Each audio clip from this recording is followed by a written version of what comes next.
Welcome to the Rim Break Rodeo. We hope this video helps. You start by stopping all writes to the phone. Every new file risks overwriting deletions. Once done, open Zarchiver and check its recycle/trash folder.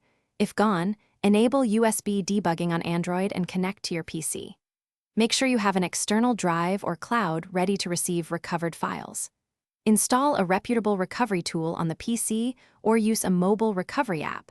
With root available, choose the root-enabled option for a deeper scan. This sets you up to run the first scan safely. Now you run the deep scan. Choose a raw or full file system scan and restrict file types, images, archives, or documents to reduce time. As the tool finds files, preview them. Many recovery apps let you inspect contents before writing them back. Make sure you save any recovered items to external storage or to your PC, not the phone's internal drive. If you have root, the scan digs into unallocated space and improves recovery odds. If not, accept that results might be partial, but still useful. Finish by verifying recovered files open correctly and moving them into permanent folders or cloud backup. Make sure you change Zarchiver settings to keep a recycle bin and schedule backups so this doesn't repeat.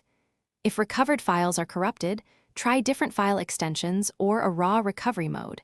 Sometimes renaming helps. If no results appeared, stop using the device, run an alternate tool or a deeper raw scan, and consider professional data recovery.